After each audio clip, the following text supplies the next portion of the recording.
Hello and welcome again to another episode of Truly Happy One. Welcome po. This is Truly Happy One and we do this every Saturdays at 5 p.m. Now, before we officially start, please let us know where you are watching from. Type niyo po dyan sa comment section sa Facebook sa baba or dyan banda sa side sa chat section ng YouTube. We are live via Facebook and YouTube.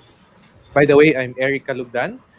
Used to be an IT consultant for Unisys and now have my own business called Infotext and also the CIO of Philpax and CTO of Sante. So you can call me a serial entrepreneur.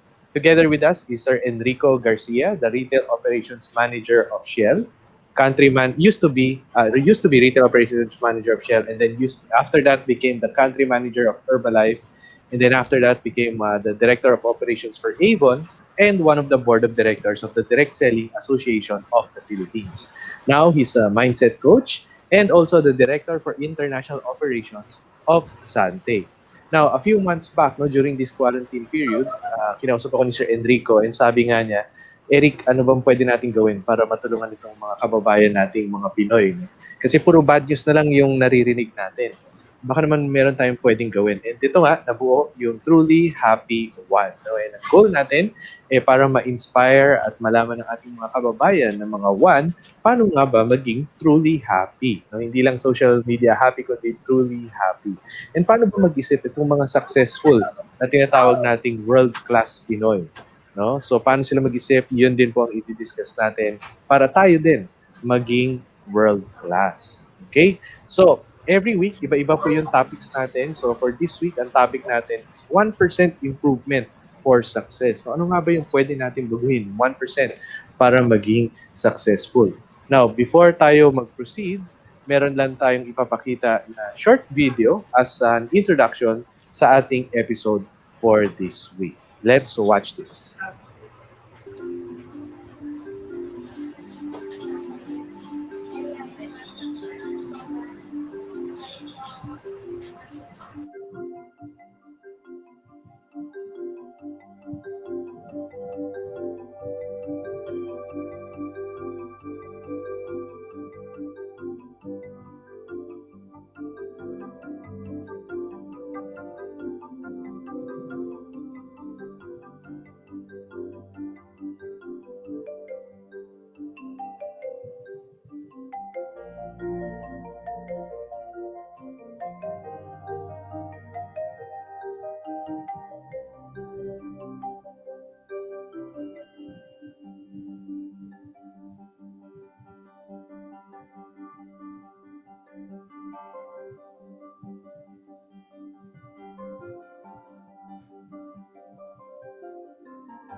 Ayan. Grabe, 1% improvement. Ayan, Sir Enrico, pa-unmute na lang po.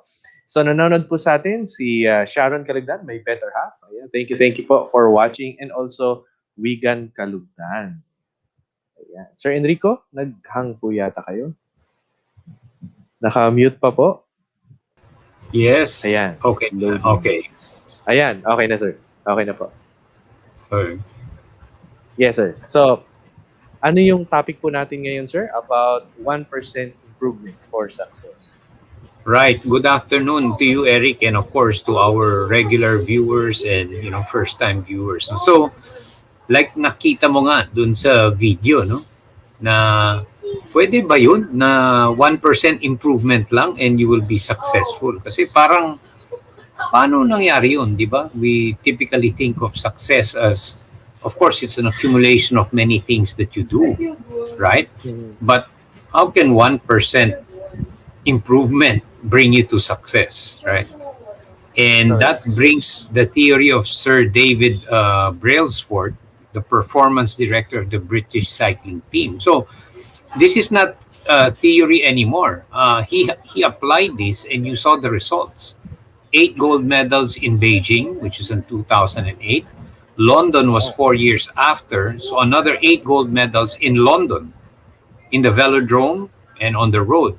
And then in Rio in 2016, they had 11 medals, six of which were gold. Wow. So look at that span, di ba? You're talking about 8 years, di ba? In Mhm. between, di ba?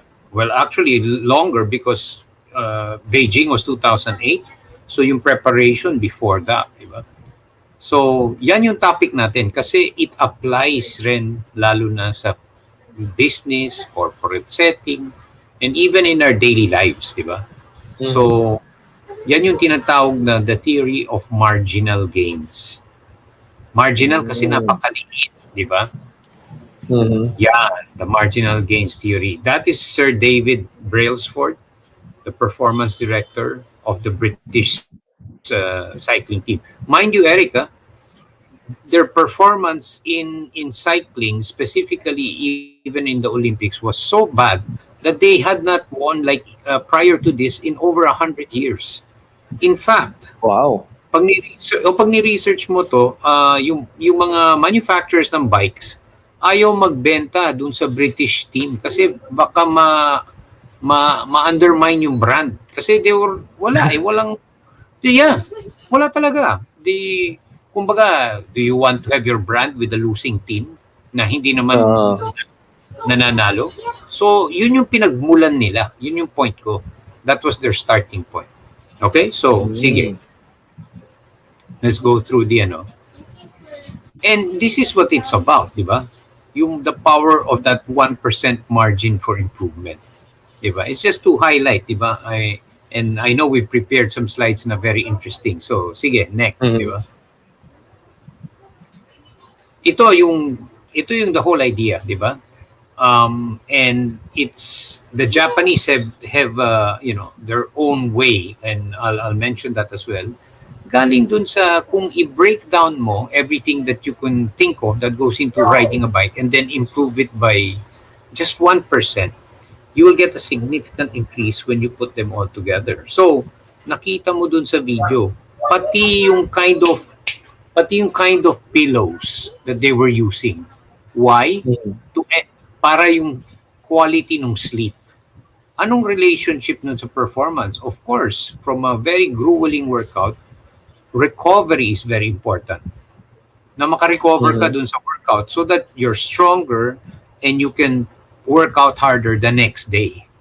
Kasi if you Mhm. keep doing that, syempre, nako-compound yung strength mo, and then if you can work out harder, so you can improve your performance. Okay? So, ganun Mhm. kasimple. Sleep, pati hand washing. Bakit? Mm. Anong kinalaman ng hand washing dun sa bike, sa cycling? To prevent illness. Siyempre, Mm. magkaroon ka ng virus, you're not performing at peak. You might be able to, still perform, but you're not at peak. Correct.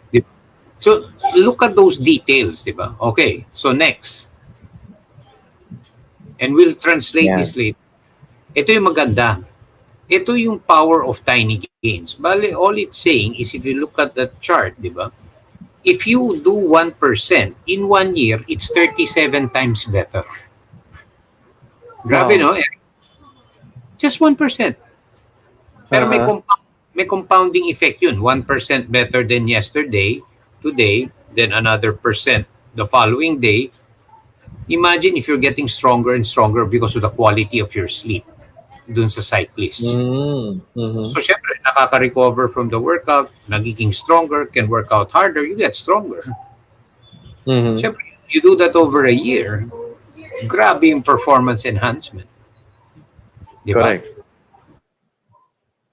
So actually, it's 3,700 times. So 3,700 times better. Kasi 37x yan eh. 37.78x. Di ba? And kapag you're doing worse, 1% worse every day nga, nakalagay nga dyan. So Kung 1% hindi ka worse nagkasakit, is 0.99. yeah, sorry. Race times 365, that's 0.03. No? So, ano ka? Nag-degrade ka ng Yeah, 97%. ayun, di ba? Nakita mo, di ba? Yung sa chart, di Yeah, ba, Eric? So, correct, correct. ganun kalaki yung impact just by 1%, di ba? So I'm trying to emphasize that kasi nga kuminsan ito yung nangyayari sa atin na yung goal natin parang sobrang yung outcome na gusto natin sobrang layo. So imagine the British cycling team. Hindi, you haven't won in 100 years. Who would ever think na, o sige, we're going to win 8 gold medals? Parang syempre, pag sinabi mo yun, parang my goodness naman. Hindi nga tayo makapasok, tapos now you want to win. So it's the, di ba? Ang layo masyado. So there are powerful lessons here. Sige, next, Eric. Sige, sir. So thank you to Eric and his wonderful just to show you parang visually, di ba? Ginawa namin ni Eric dito. Let's take the ground zero or yung kilometer zero sa Pilipinas, which is Luneta. Okay? So kung 1% lang, so times 365 degrees, so that's 365. Or gawin mo ng 4. Tama ba, Eric? Ginamit natin dito, yes, 4. 4 no? degrees. Yes, 4 degrees. 4 degrees. So, dalawa tayong nag-umpisa sa Luneta. Dalawa tayo. Pero 4 degrees yung ating yung separation, di ba? So, yes, if we which is 1%. Which is the 1%. So, if you continue that, Luneta, tingnan mo anong mangyayari. By the time we get to the southern tip of the Philippines, hindi ko makakita. Nasa Jeddah ka na. Yung isa nasa Digos, nasa Davao City. Davao. Yung isa nasa Jensan. You're looking at a 3.5 hour land trip, or in kilometers, ilan yun, Eric? 140 kilometers. 140 kilometers. Just that slight difference.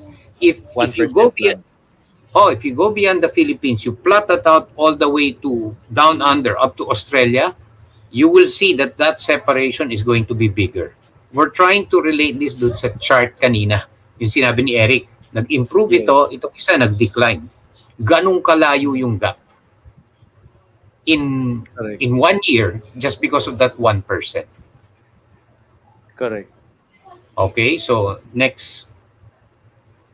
So, paano ba yan, di ba? Ito yung process. So, the key is looking for improvement, or I should say the focus on improvement. And the Japanese have a word for this, kaizen, which means continuous improvement. Ganun yung ginawa ng Toyota. Remember, in the 80s and 90s, the Americans were going to Japan to study yung production process ng Toyota. And they took it back to the US kasi tinatalo sila ng Japanese dun sa walang quality defects, di ba? Ganun mag-isip yung pirming improve, continuous improvement. So, find an improvement, try it, wait for results. Ulit ng ulit yun. Di ba? So, from hand washing, di ba? So, next slide. Well, siguro sir, feedback dito sa slide na to. No? Yung very important din na kailangan nating i-note is yung results will always be not perfect. It's always 100% not perfect. That's why merong margin for improvement. Di ba? Ang importante, yung pinaka-importante na word dyan or step is try. Tama ba, sir? Correct. Absolutely, sinabi mo. Kasi yun nga, doon ang failure. When you no longer try, when you think you're perfect, yun yung problema. Correct. So it's a mentality. When you think hindi siya project, it's not a destination. You will never get to perfection. You just keep doing and getting better and better and better and better. It's a process. Yeah. Yes. Next slide. Next. So, just like anything, di ba? Sabi nga nung Chinese, di ba? Journey of 1,000 miles begins with the first step. So, big journeys always begin with small steps. I use this to summarize it because can you imagine 1% improvement? Parang, kaya nga yung title natin, 1% improvement for success? Parang, how? Correct. And that's exactly why we showed the video of Sir David Brailsford, di ba? Sa British cycling team. Undeniable results. And that is the power that you can have with that kind of mindset. Speaking of mindset, Eric, that continuous Mhm. improvement, di ba? Walang tigil, getting better. Kahit 1% yan, pero every time it's a process. You try. Find an improvement, try, wait for results. Find an improvement, try. Baka may tanong ka, Eric. Correct. Yes. Okay, before nung tanong ko po, sa ating mga viewers, no, if you have questions, please type it sa comment section dyan sa baba ng Facebook or dyan banda sa side na chat ng YouTube, no, and we will try to answer those questions. Okay, so meron po tayong question from Miss Lai. Yan, sabi niya, is this the same as value chain by Porter? Um, Not really. I mean, I understand the one of Porter, di ba? Value chain, of course, it's recognizing the different parts that contribute. This is about enhancing performance. So in in a particular, it could be business, di ba? And it's just it's that mindset of continuous improvement. Yun nga, marginal gains, di ba? So kunyari may process ka, di ba? Production, di ba? There's always, you can always improve it. If you're having X number of defects in whatever measure per month, per year, you can always do that better. And if you just focus on ano ba yung small things na pwede natin gawin, di ba? Oh, okay, may check yan bago mo isalang yan para mabawasan yung incidence ng error. Di ba? So, ang dami, never ending actually. Di ba? Mhm. So, yes, it improves the value chain. If you ask me, di ba? Yung value chain, ma-enhance nitong ganitong klaseng thinking, di ba? Correct. Ayan. Si Jomar sir is watching us. Watching from Uy, Tagaytay while on tripping. Oh, wow. Meron siyang wonderful. tanong. Sabi niya, wow, is it the atomic habits? Aba, di ko, I'm not too familiar with the atomic habits. All I can comment on is it's very simple. It's that just that never-ending quest to get better, di ba? So I don't know the atomic habits. Maybe you can educate us on that, Jomar. But it's this Yes. kind of process, di ba? 1% gains, di ba? Improvement in everything. Anything you can improve. I don't know kung napanood Correct. niya yung To be video. successful. Yes. Di ba? Si Sir Gabi, the Diva, is watching. Sabi niya, good morning, Eric, Sir Enrico. Ayan. Wow. Si Lai, may question po. How long did it take the British team to move from zero to something? Sir David Brailsford was there about 2004 ata, when he became, or 2003. So Beijing was 2008. So it took like 5 years to move. If you will use that as zero, then 5 years. Pero after 5 years, 8 gold medals yun. Correct. Eight gold medals yun. So, matindi, di ba? And then, hindi tumigil dun. Because from Beijing, 4 years after London in 2012, they hit again 8 gold medals. And didn't Wow. stop there. Yeah, 8 ulit. And didn't stop there. Rio was 2016, which was 4 years after, 11 medals, 6 of which were gold. Wow. Galing. And So, since nung pumasok siya, talagang ganun, 1%, 1%, 1% improvement. yeah, yun yung kanyang, that's what he introduced. Everything, Mm. pati yung kanilang jersey.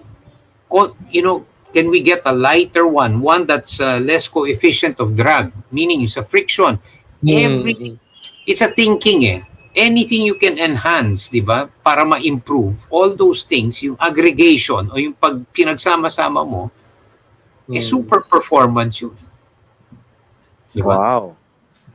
Correct. Ayan, sabi ni Ana, good afternoon po mga coaches, mentors. Yan, sabi Hello, niya, we are Ana. all human, not perfect. Correct. Of course. Yes. And that's So it exactly can what be a mindset improvement, no? Parang 1% better mindset, parang gano'n. it Or is. 1% better performance physically. Yes. Always. So you can Yes. apply it at work, at business, di ba? There's always something Correct. to improve. Di ba? Yes. And sabi ni Norberto Manuel, magandang topic po. Thank you, Brother Eric and Sir Enrico. Salamat. Yan. Yeah. Buena Fe is Buena also Fe, watching us from hello. Mandaluyong. Yan. Hello, Thank you Buena po Fe. for watching. And yeah, sabi ni Ana, I started to work out but parang no change yet. Well, of course, you need to ano, 'di ba? Marami 'yan, 'di ba? There are many reasons. I don't Overtime. know. Yes. But the point Yeah. is here that's being made is you're tracking also your progress, 'di ba? Correct. You need Correct. to know yung progress mo, yung improvements, 'di ba? So, I don't know how you work out and what kind of workout, 'di ba? So very simply, if you started to do one push-up a day and just add one, and then by the end of 1 year, ilang push-ups ka na? Correct, correct. Ako 'Di ba? actually medyo related din diyan. Kasi kung dati yung weighing scale namin, yung analog, yung gumagano lang. So hindi mo masyadong matansya kung may change nga ba or hindi. So we replaced it with a digital weighing scale. So merong point something.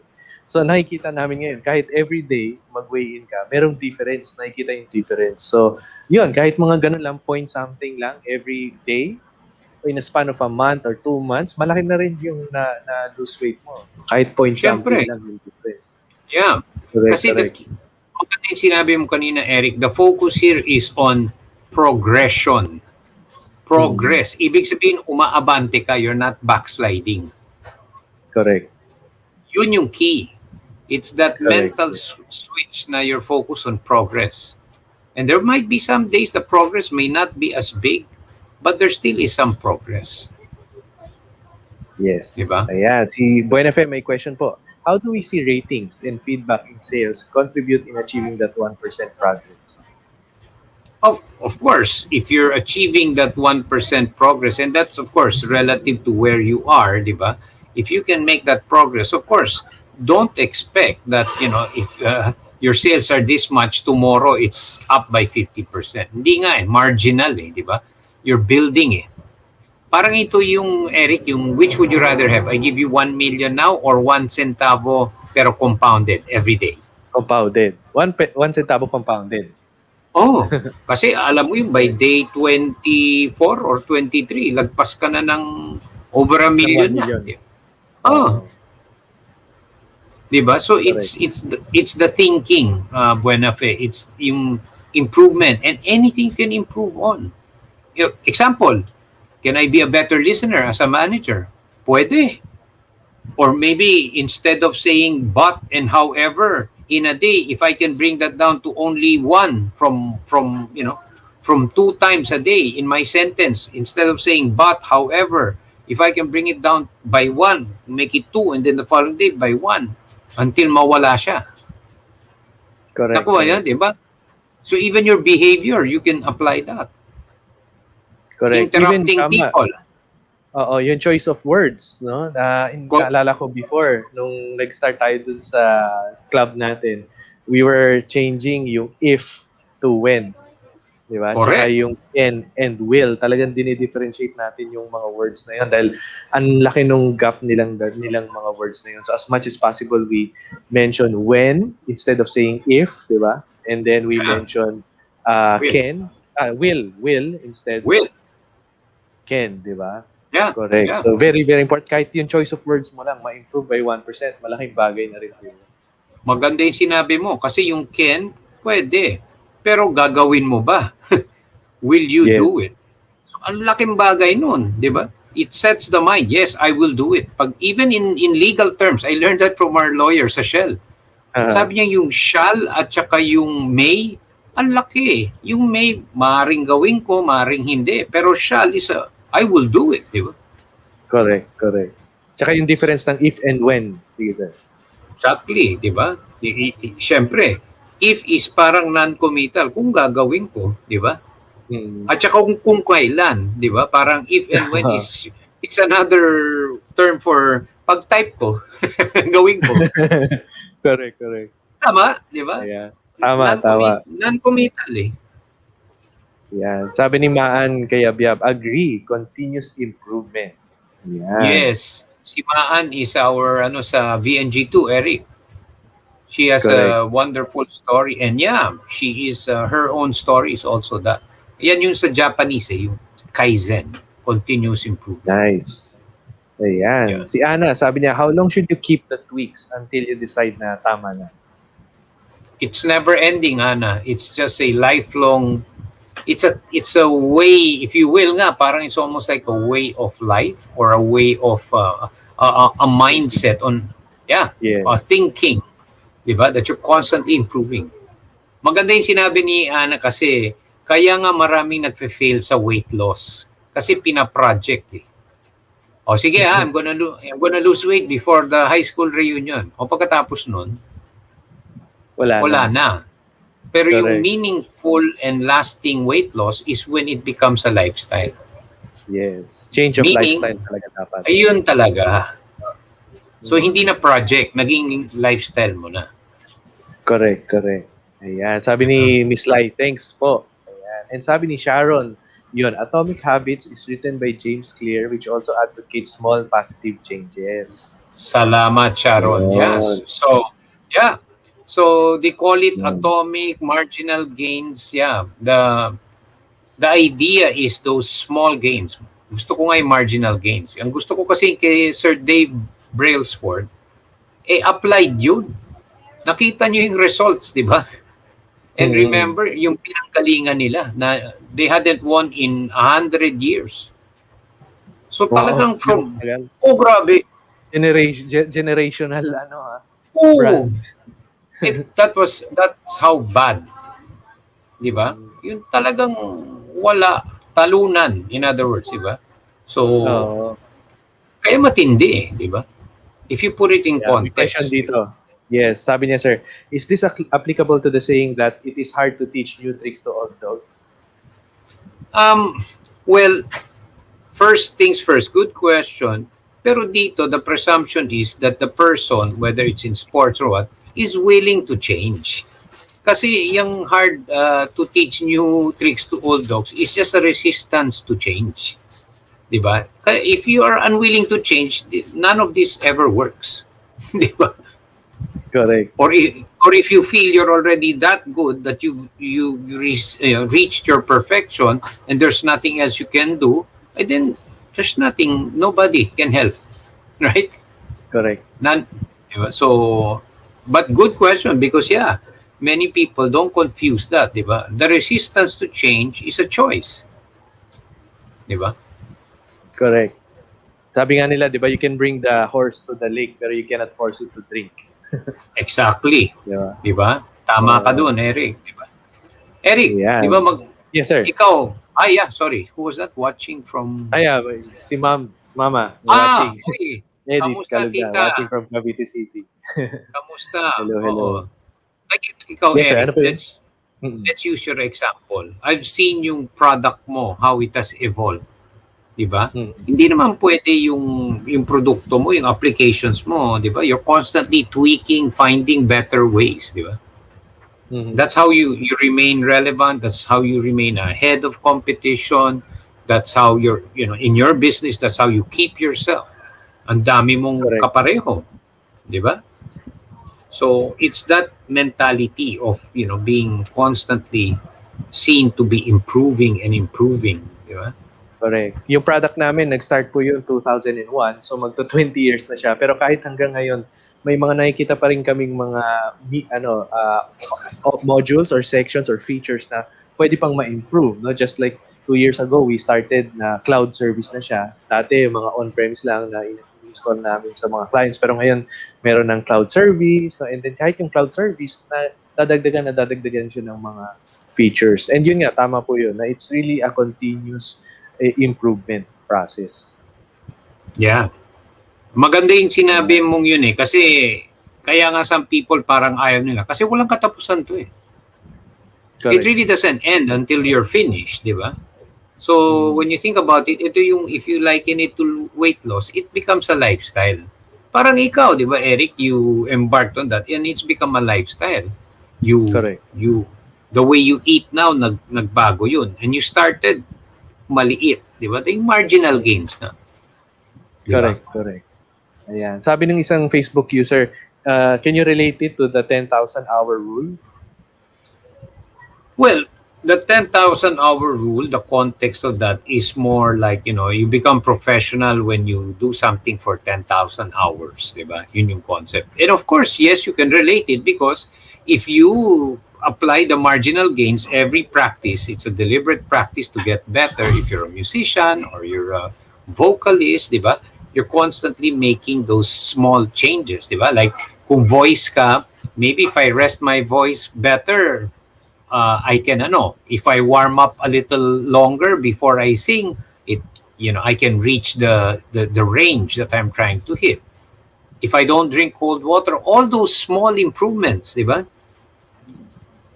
Just to be able to enhance your performance. Kasi maraming things that impact. There's no one thing lang. Your quality of sleep, your your voice, di ba? And all of that, di ba? All impact. Kung voice yun, kung performance naman yun related to sports, di ganun din. Di ba? Yung nutrition mo, what can you improve, di ba? Oh, maybe a little more of this, quality of sleep, recovery. Kaya tingnan mo nga ngayon ng sports, di ba, Eric? Dati, mag-isa lang yung athlete. Ngayon, pag mag-tennis player ka, meron kang box, meron kang team. May physio, may sports psychologist. Kasi nga, all those things impact. Pati yung nagsusupply ng racket, nandun. Wow. Oh, so it's a whole, di ba, it's that concept. Yung mga cycling team na yan, you should see yung entourage niyan. Kung saan sila matutulog, yung spare, lahat. Can we use lighter wheels, lighter it's everything. Correct. Ayan, may question po dito si Buenafe. Sabi niya, does improving the company at 1% mean that you can allow staff to oversee minor operations to effectively help from their creativity? Yes, you can and you should. Like ginawa yan ni Jack Welch of GE. You study the Japanese, meron sila yung tinatawag, may cable sila. Pag nagka-problema sa production line, they will pull that cord. And dun mismo ayusin yun. The manager who's in charge of it or the person can pull that cord and say, teka, may problema. They solve it right there. That's the Toyota. You can read all about that. So it's really about, it's doing all these things. Like bakit yung manager na nasa opisina, wala dun sa floor ng manufacturing plant. Dapat yung taong nandun mismo sa will have the ability. Those are improvements you can make. Diba? You pass down authority so that they can be accountable. But produce the environment. Give them that environment where they take it upon themselves to make the improvements, that they don't need the manager to observe it and wait for that. So even processes you can change, you can improve it. Correct. So sa mga small businesses, for example, sir, ngayong pandemic, dumami yung mga nagbibenta ng pagkain. For example, yung mga baked products or yung mga frozen products. Ano yung 1% na nakikita nyo na pwede nilang i-improve? Dami, Eric. Okay. So, if you process map, di ba? O sige, paano natin? Ilalagay natin sa Viber. Di ba? Lalagay natin sa Viber yung ating produkto. Di ba? Simple improvements can be, these are the payments that we take. And you can make your order faster if you do the following. Simple. Mas detalyado yung instructions. Simple, di ba? Kung gusto nyo yung order nyo mapabilis, ito yung gawin nyo. Di ba? Kung gusto nyo mainit yung pagkain nyo, ito yung proseso. Kung meron kang proseso. Kung wala kang proseso, the 1% improvement could be, how can we deliver within a certain na mainit pa yung pagkain? Di ba? Ang dami mong pwedeng gawin dun. Insulated boxes. Right? Pwedeng, can we execute this right at the time of order para mainit? I mean, there's so many things, di ba? The payment, the quality, and then even yung offering mo. Di ba sinasabi mo nga dati, ginagawa nung iba with plates. Para naman feeling nila kahit sa bahay, para silang kumakain ng fine dining. I mean, there's so many things. Di ba? Marami pwedeng i-improve. No? Pwedeng pati yung scheduling, di ba? Pwedeng mag-set sila ng schedule na kapag ito yung cut-off, Madi-deliver siya within 30 minutes, yung mga ganun, or within Correct. 20 minutes, di ba? Yung mga ganun. Correct. Ako, okay, Sunday, Mhm. nag-order kami before we hear Mass. Para Mhm. by the time we finish, nandun na yung pagkain. Mm. Pero kami nag-a-adjust. So kung Mhm. pwedeng gawin ng business, anong oras nyo po ba gusto yung pagkain nyo para we deliver sa inyo ng mainit? Oh, Pwede rin so if ganun, it, no? ang daming pwedeng gawin. Yeah, Packaging, tama. di ba? Yung Yes. packaging, pag pinuksan mo, we like to have the environment. So it's a plate already. Hindi mo na kailangan yan, isasara mo lang. You can discard it. And there's May so many things. perforation siya. Oo, may mga ganun na boxes, no, na may perforation na pag open mo, yun na rin yung plate mo. Hindi mo Right. na kailangan kumuha pa ng additional na plate na huhugasan. Right, 'di ba? So you save the environment, 'di ba? Mhm. Kasi you don't wash, you save electricity. Ang dami, 'di ba? Correct. Pwedeng on Correct. the food itself, 'di ba? So meron sir tayong slide yung ano no, yung cycle na try tapos results and then improve. Yun nga yung na-mention niyo na Kaizen. Narinig niyo na rin po ba yung agile? Kasi parang ganun din yung agile development or agile method. Related po ba sila? Yes, yung agility kasi ganun rin 'di ba? That you should try right away. Para agile, kailangan maliksi, 'di ba? Mabilis ka Mm. mag-adapt, 'di ba? In fact, that's an Mm. interesting topic and related to our next week's topic, 'di ba? Mm. Yung agility. Hanggang Mm. ngayon, we hear people saying, pagbalik natin sa normal. Tama yun, pero ano na yung normal? Iba na. Oo. Isang taon na. Hindi na katulad nung dati. So Correct, correct. people who are still stuck in the old, they'll go to the store, that has changed. Mhm. Whether you love it or hate it, it has changed. So you Correct. have seen some companies take advantage of that because nag-adjust sila kagad. There are Mm. some, ginawa nila immediately. Okay, wala na siguro yung capacity ng restaurant. Immediately, delivery sila. Hindi na Mhm. nag-bonus delay, hindi na nagpatagal. O sige, delivery tayo. And they were able to adjust so well. Mhm. Di ba? Correct. Ayan, question ulit. For a losing company, is a 1% slow increase in sales a good reason not to shut down? Well, it depends how yung situation mo, di ba? I mean, shutting down is a major decision. It's a very serious, and of course, it depends first on assessment of where you are, di ba? And then, of course, are you going to shut down or not? If you believe you can turn it around, di ba, and avoid a shutdown, of course, any improvement, even if it's 1% increase. Nice question, Buenafe. I always, in what the other thing that I do, I always emphasize we're making progress. That's what's important. Now, do I want the progress a little faster and bigger? Yes. But the focus is on if we can make progress, that's good. Right? Kasi that's what you want, the progress. Diba? Kasi without that, you could be sliding back. Diba? Remember the chart, diba, Eric? Correct. Yes. Sa umpisa, magkatigit pa yan, di ba? Dikit sila, di ba? And then, Mhm. Yes. lalaking gap. Biglang lumalaki yung gap. Correct, correct. Yeah. Kasi nako-compound yung improvement, di ba? Yep. Ayan. So, okay. Ang next question naman natin is, what are your takeaways? Ayan. So, type niyo po sa comment section dyan sa Facebook or dyan sa chat sa YouTube. No? What are your takeaways about our topic this week? The 1% improvement for success. No? Ako, ang aking takeaway dito is although 1% lang no, yung ini-improve natin in different aspects of what we do, whether personal man yan or business or process or yung physical well-being natin. No? Basta 1% over time, no? Over 365 days or even if you do it 365 times, no? Malaki yung difference. It's 38%, 38x. So that means 3,800%, no? Yung improvement overall if you multiply that 365 times nga. Napakalaking difference nun. So focus on improvement, focus on progress, and not on perfection. And yun din sa cycle kanina, very important talaga yung word doon na try. Kasi if we don't try, no, yung iba kasi parang tinatawag na analysis paralysis, masyadong perfectionist. Analyze ng analyze, paano paano ba magiging perfecto before sila mag-start. No? Importante is try. And then once you try, you look at the results and then improve from those results, di ba? And then try again, no? Yung buong cycle na yun, if you multiply that again 365 times, no, assuming na 1% lang yung improvement, that is again 3,800% na total improvement.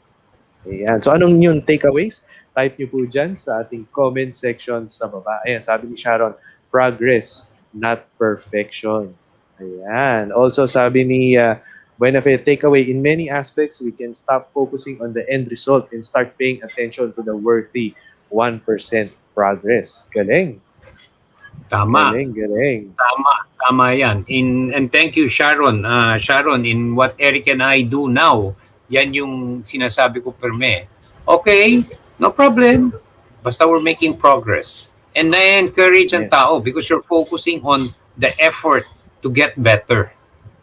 And sa Correct. totoo lang naman talaga, nobody is perfect. Di ba sinabi na yan, di ba? But kailangan naman you're making progress. Di ba? Basta you're making progress. So, wala na akong... Sabi ni Maan din. Ayan, sabi ni Maan, do not make it just a goal, make it a lifestyle. Correct, Ayan. man. And meron pa, a journey of 1,000 miles begins with a single step. Absolutely. Also, spotting problems that are disguised as opportunities can be a source of that 1% progressive increase. Amen. Also, Arlene Balino, growth learner mindset in application. Thanks for sharing po. Ayan. Yes, of course. Advocate tayo ng growth mindset. Always learning. Kaya related, di ba? Thank you. Yes. Di ba? Thank you for saying Arlene that. Because, Balino. Opo. yes, Arlene. Because it's really related. Talagang related yun. Yun nga. Yes. That never Sabi rin ni ending. Jessie Kabungkal, change is always scary but fun, especially in discovering your better self. Correct. It's actually Absolutely. fun. Absolutely. Absolutely. Yes. The Correct, courage. So, correct. wala na akong takeaway, Eric, kasi sinamarize mo na eh. Yun rin yung takeaway ko eh. Yun eh. Sure. No problem, sir. At maraming mga respondents din tayo ngayon ng mga takeaways nila. And very, very, very, very informative. Ayan. Yeah. So, ang ating topic naman next week. Okay? So, abangan nyo. By the way, yun nga, it's a continuous improvement. It's a lifelong improvement. That's why then, nasa 35th episode na tayo ng Truly Happy One. And yun nga, every episode na uma-attend kayo or sumasama kayo dito sa ating Truly Happy One, you're also improving your mindset. Not only 1%, no, I think more than 1%. So if we do this on a weekly basis, over time, no, malaki po yung mag-i-improve sa inyong mindset and eventually sa inyong buhay. Okay? So, next week, ang ating topic is, 1 year after, what have we learned from the pandemic? So, Sir Indico, konting intro about our topic next week. Right. Thank you, Eric. Beautiful insight yung sinabi mo, Eric, yung just before this, no? Na yun na nga, di ba? That's why, it would be interesting to see when we're 52 episodes, meaning 1 year na tayo, di ba? Pati tayo. Oh, di ba? So, and that's why I wanted our topic next year because it's next week rather. Kasi 1 year ago, this was the time, di ba? That Correct. we went into lockdown. So, we will talk about ano yung learnings, di ba? Kasi there's a lot of challenges, difficulties, and opportunities as well. So, ito magandang pag-usapan to look at that and what have we learned? Are we better off today? Some people say, how can you say that when we're in pandemic? Well, it depends. Di ba? There's many things that we could have and should have learned. Right? Correct. So, and that's what we'll talk about next week. Exciting po yan. So, para hindi nyo ma-miss yung ating episode next week, make sure that you improve your mindset every week by subscribing to our channel. Diyan po sa baba ng YouTube, meron nakalagay dyan na subscribe button. Click nyo lang yan. It's for free. Tapos, click nyo na rin yung bell button sa tabi ng YouTube na subscribe. Libre din po yan para ma-email kayo kapag meron tayong mga bagong episodes sa mga susunod na linggo. Sa Facebook naman, we also have a Truly Happy One group sa Facebook. Yung link papunta dun sa Facebook group na yon nandyan sa description nitong video, i-expand nyo lang siya. Yun yung last link sa description ng video. Kung may na mga na-miss kayo na episode natin previously, just Look at that description ulit sa video. Nandyan po lahat ng ating episodes from episode 1 hanggang episode 34. Yes, kasi 35 na tayo ngayon. Okay, so let's end our webinar with our usual panatang makabayan. So itaas po natin ang ating kanang kamay at bigkasin ang panatang makabayan. Iniibig ko ang Pilipinas, aking lupang sinilangan, tahanan ng aking lahi. Kinukop-kop ako at tinutulungan upang maging malakas, masipag at marangal. Dahil mahal ko ang Pilipinas, diringgin ko ang payo ng aking mga magulang. Susundin ko ang tuntunin ng lipunan. Tutuparin ko ang tungkulin ng mamamayang makabayan. Naglilingkod, nag-aaral at nagdarasal ng buong katapatan. Ialay ko ang aking buhay, pangarap at pagsisikap sa bansang Pilipinas. Maraming salamat po and we'll see you again next week. Lagay nyo na sa calendar niyan. Repeat every week. Saturdays at